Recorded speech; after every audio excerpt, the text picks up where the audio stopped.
De origem grega, a palavra biblioteca já faz parte do nosso vocabulário há milhares de anos. No entanto, esse conceito de depósito de livros vem mudando. As chamadas bibliotecas virtuais estão cada vez mais populares entre pesquisadores, professores e leitores em geral. Para falar sobre uma delas, a Cielo, eu recebo hoje no nosso estúdio o diretor da Cielo FAPESP, o professor Abel Packer. Abel, então seja bem-vindo à Conexão Universitária. Obrigado. Prazer estar aqui. Para a gente começar então a nossa conversa, eu queria que você contasse um pouco a trajetória do portal Cielo, né? Primeiro, o que significa Cielo e quando é que ele surgiu e por que ele surgiu?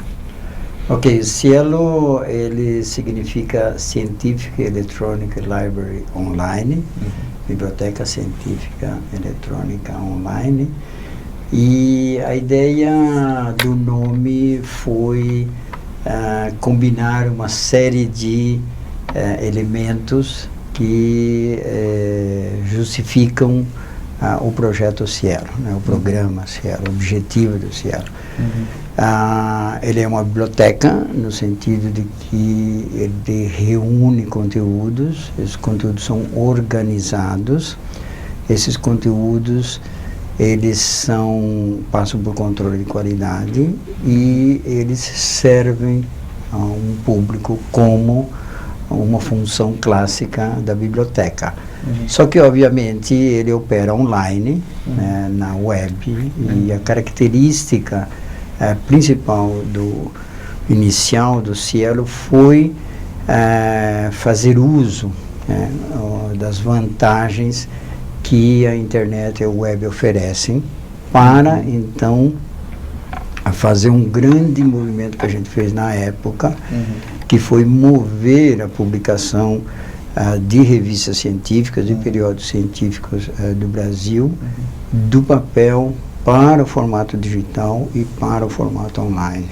Essa é vamos chamar, o ponto crucial que marca, vamos chamar, o significado transformador e inovador do Cielo. Foi em 98, né, que surgiu então o projeto, e acredito que na época isso era apenas uma tendência, né, não era alguma coisa institucionalizada como existe hoje na pesquisa, né? Não, na verdade, nós começamos o projeto em 97, foi um projeto piloto de um ano, que a FAPESP bancou, acreditou. Era um projeto pioneiro, um projeto que tinha muitas resistências, muita resistência. O apego ao papel, por exemplo. Apego ao papel. E tinha também, né, nessa época dois grandes resistências, ou três talvez. A primeira delas era uma certa ideia, uma percepção, que não sei de onde veio na verdade, que os conteúdos científicos online eram de segunda categoria. Porque começou realmente a surgir. Pela facilidade de publicar, obviamente aparecia muitas coisas, como tem hoje, né, de qualidade duvidosa. Né, e, na verdade, não tinha fundamento essa justificativa, mas ela provocava uma dificuldade nos editores em adotarem o projeto. A segunda era a questão de que o papel era superior ao digital e que grande parte dos editores científicos até hoje, eles eram na época, e acho que até hoje são, pesquisadores já de uma certa idade, já experimentados. Então, o acesso ao mundo digital como um novo meio de comunicação não era, vamos chamar, sentido ou percebido. Os assustava um pouco, talvez. Era uma novidade, né? Nunca. E realmente, quando você leva a revista, como a gente levou no começo, para o formato HTML, e a maneira de você olhar a revista tradicional, página por página, e aqui você rodava como na vertical, provocava certos distúrbios nos editores, mas a gente teve alguns fatores que foram muito importantes para o sucesso do projeto, né? O primeiro deles foi o fato do projeto ser liderado pela FAPESP, como um projeto da FAPESP, o que trazia embutido um reconhecimento prévio, quase que obrigatório, da comunidade científica, um projeto que tinha passado pela revisão, etc. Embora fosse no começo um projeto de pesquisa ainda experimental. O segundo fator importante foi que o projeto foi desenvolvido na BIREME, né, que é a Biblioteca Regional de Medicina, que na verdade o nome é Centro Latino-Americano e do Caribe de Informação em Ciência da Saúde, que sempre foi uma instituição pioneira na América Latina na área de biblioteconomia, indexação, né, tinha uma base de dados na área de saúde. Então a BIREME deu também uma autoridade na área de gestão de informação e comunicação científica. O terceiro fator foi a decisão que a gente tomou de escolher para o projeto experimental os melhores periódicos do Brasil das diferentes áreas, né? E por essa conjunção do fato de ser liderado pela FAPESP e pela BIREME, houve uma adesão quase unânime dos periódicos que foram convidados. Então a gente começou com 10 periódicos, e nesse primeiro ano nós desenvolvemos toda a plataforma Cielo, de zero. E nessa época, Daniel, não tinha, vamos chamar, um instrumental que você tem hoje, né? Então, a gente apontava as coisas com o dedo porque as coisas não tinham nome, né? Então foi realmente... mas enfim, e o outro fator de sucesso grande, que na verdade foi também um divisor de água, foi que à medida que nós conseguimos crescer a coleção, ela passou a ser indexado pelo Google, e depois pelo Google Acadêmico, pelo Google Scholar. E o Google cresceu muito também. E aí estourou.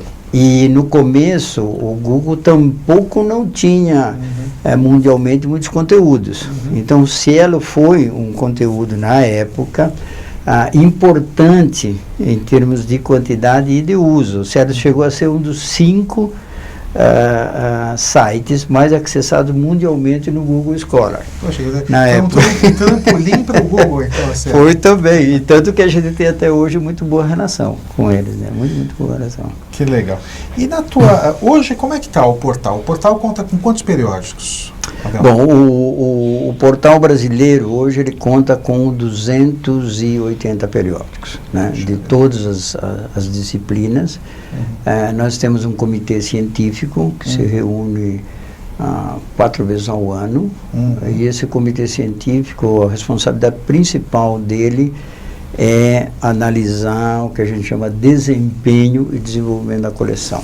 Quer dizer, isso é entrada de novas revistas e também saída daquelas que não têm bom desempenho, né? Isso é uma metodologia que vocês utilizam? É uma metodologia. Né? Essa parte se chama indexação, quer dizer, o que entra e o que sai. É uma das funções do Cielo. E o divisor de água aí, Daniel, é o que se atribui ao Cielo um selo de qualidade. Quer dizer, se você consegue entrar no Cielo, você recebe esse selo de qualidade que é próprio de estar no Cielo, que é a indexação. Que é a indexação, né? Baseado. E também tem as funções de disseminação também online, né? Então, uma das inovações que o Cielo trouxe foi combinar o que na época eram funções separadas na comunicação científica, né? Então você tinha a publicação do periódico você tinha a indexação em outro lugar e você tinha o armazenamento dele em outro Tudo meio lugar. separado. Tudo separado. O que o Cielo fez foi integrar essas funções. Então, tem a função de determinar se o periódico entra ou não. Se ele entra na coleção, ele é solicitado, ele está de acordo com o Cielo, ele entrega todo o conteúdo para o Cielo. Então, o Cielo trabalha os artigos científicos um a um, marcando os elementos bibliográficos, e isso permite, então, gerar as bases de dados que servem tanto para fazer busca na coleção todo, como para estabelecer links com, por exemplo, o nome de um autor. A gente pode, através do nome do autor, buscar outros conteúdos dele na internet ou dentro do próprio Cielo. E a terceira função do Cielo é transferir para outros sistemas na internet os conteúdos do Cielo. Então a gente transfere um pequeno conjunto que é chamado ou registro bibliográfico ou metadado, né, que, por exemplo, está no Google, está no Medline, tá onde nós podemos colocar, a gente coloca automaticamente. Então, acesso liberado. Acesso liberado. Então, uma pessoa está buscando numa base de dados na Europa, de repente ele encontra um artigo e aí vem o link para o portal do Cielo. Isso a gente chama interoperabilidade. Né?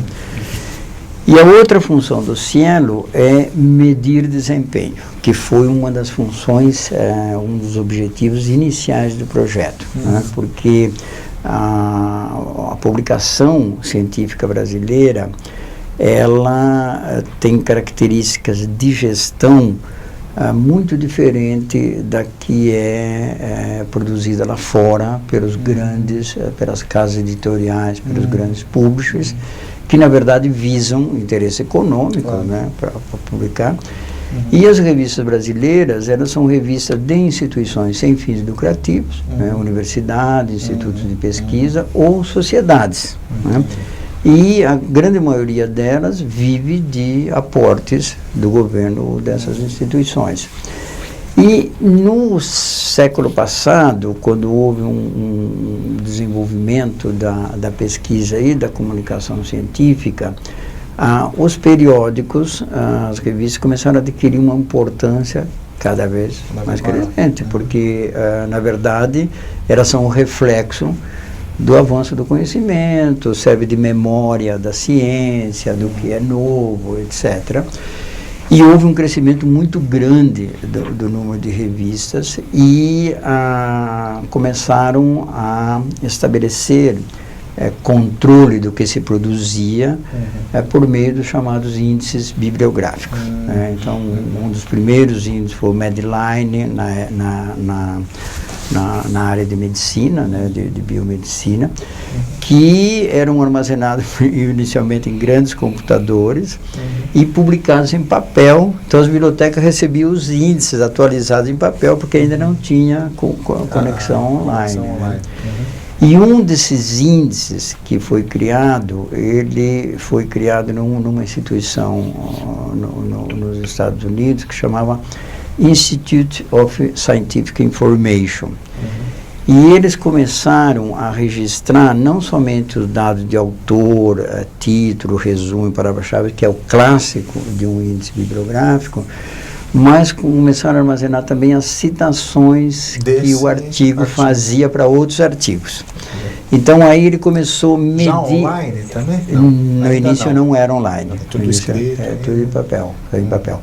Mas eles começaram então a medir essa conversa científica, né, como um mecanismo que inicialmente era para determinar que revistas eram importantes, para determinar núcleo de revistas em cada disciplina, mas rapidamente se tornou num indicador e num processo de ranqueamento de revistas, quer dizer, revista que recebe mais citações está em primeiro lugar. Pesquisador que recebe mais citações, artigos e etc. Então se transformou progressivamente quase numa obsessão da área científica dos países, né, ver qual é o desempenho da pesquisa por meio da quantidade de citações que os artigos recebiam. Perfeito. E essas revistas brasileiras que estavam aqui, poucas delas participavam desses índices. Então era o que a gente chamava a ciência perdida ou não vista ou invisível do Brasil e de outros países. Então o Cielo, ele nasce como índice para falar, ok, nós temos também conteúdos de qualidade aqui que estão excluídos dos índices internacionais. Então o Cielo passou também a medir as citações e medir, vamos chamar, o desempenho das revistas. Essa é a quarta função do Cielo. Então, no resumido do que a gente falou até agora, o Cielo tem essa função de selecionar periódico, que é a indexação, a preparar o conteúdo e armazenar em base de dados para a publicação, a interoperabilidade, que é diversos links, etc., e medir desempenho. Muito bem. Abel, nós vamos fazer um pequeno intervalo, então. Daqui a pouquinho, então, a gente volta com o segundo bloco do Conexão Universitária. Não saia daí.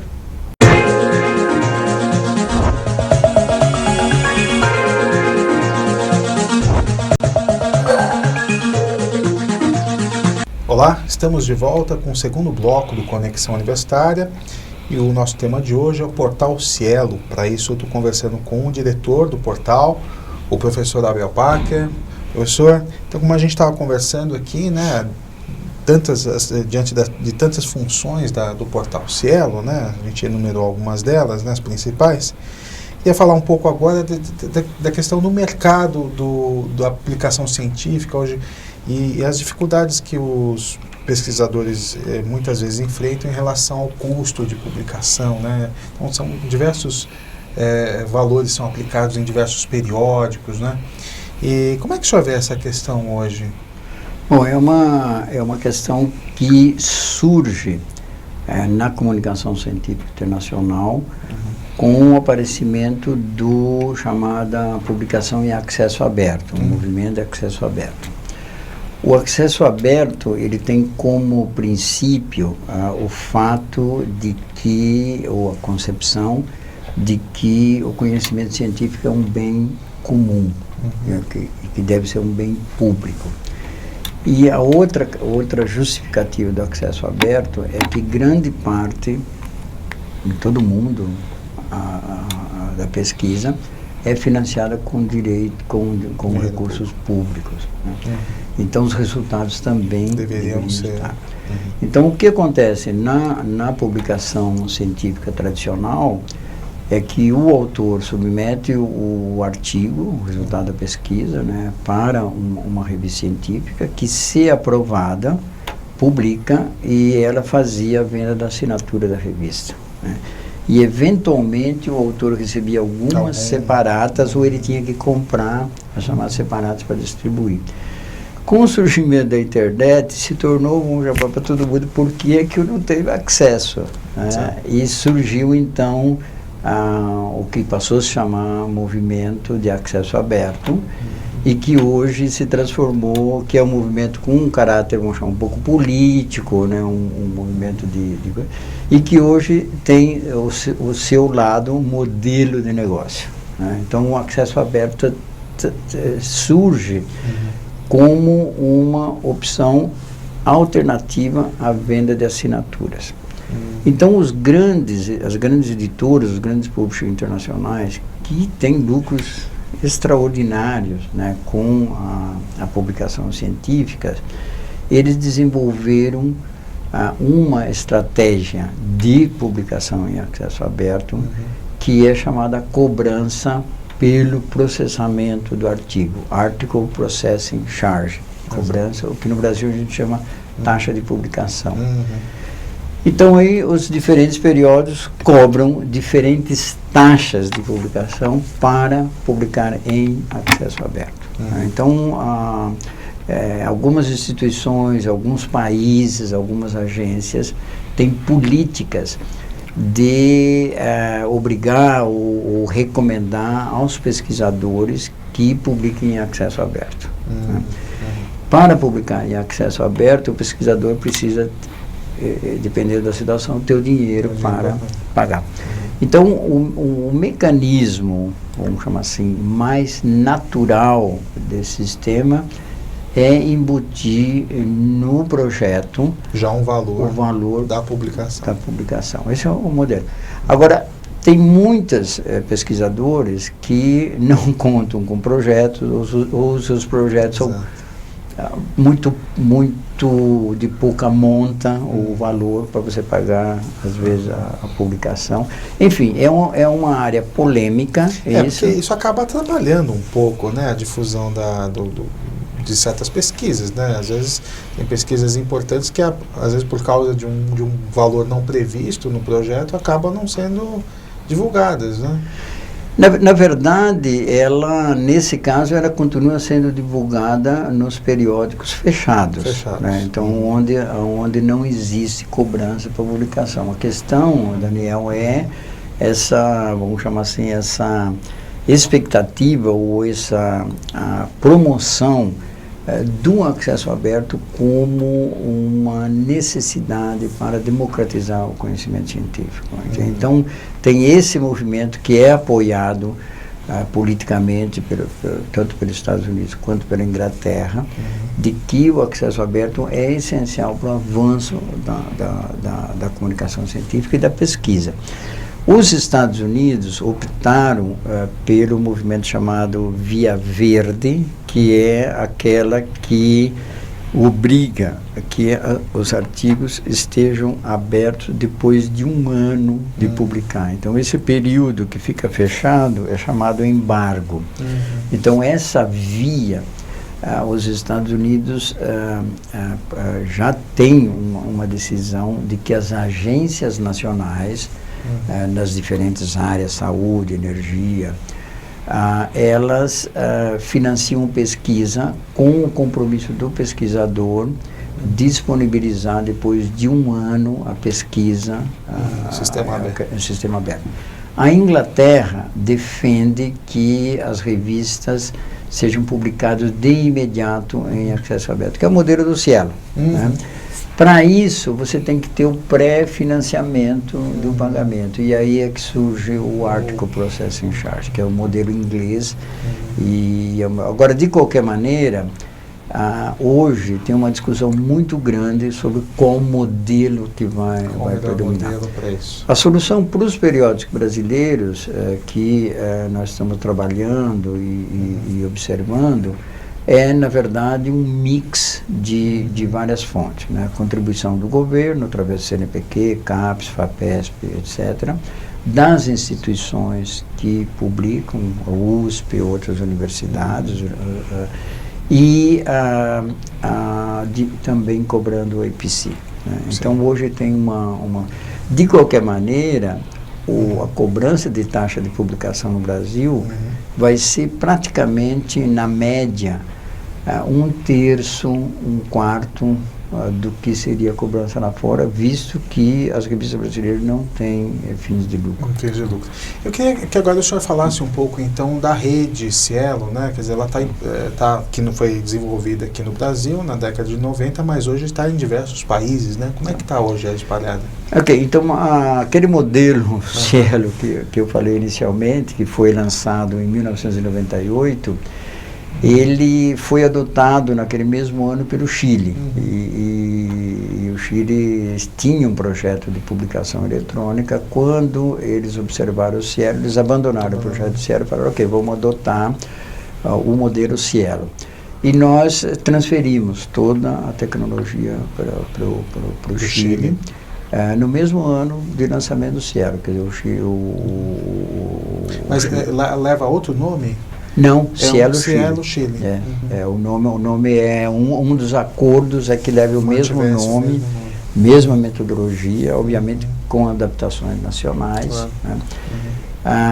Mas como o Cielo tem algumas características, por exemplo, de multilinguismo, o Cielo publica em quantas línguas, né? Por exemplo, português e inglês simultaneamente.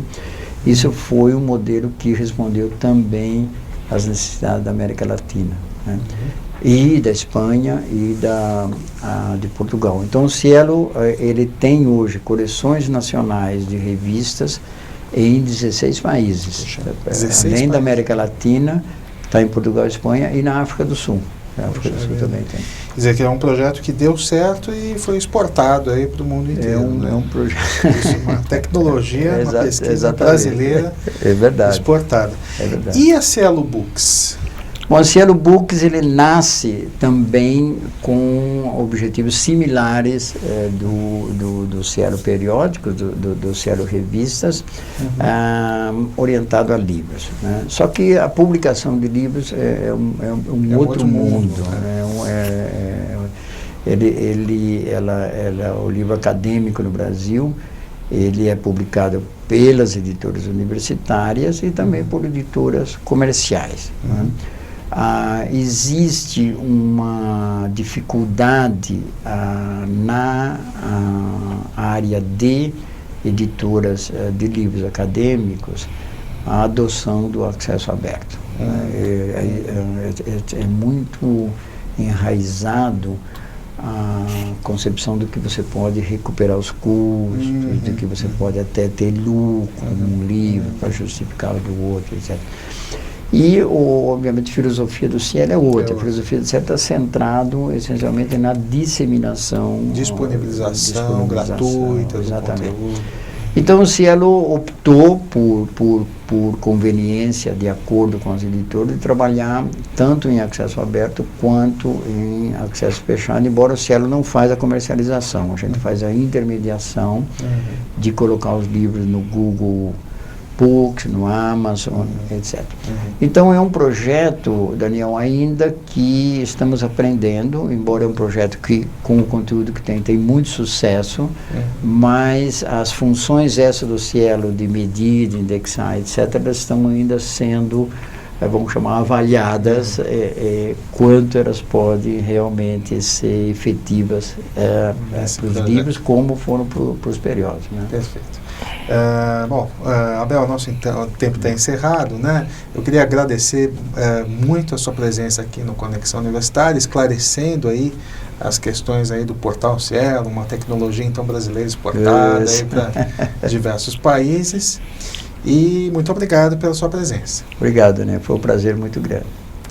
Bom, Conexão Universitária, então, fica por aqui. Se você tem alguma sugestão ou crítica, manda para a gente, cnu@cnu.org.br, e até uma próxima edição.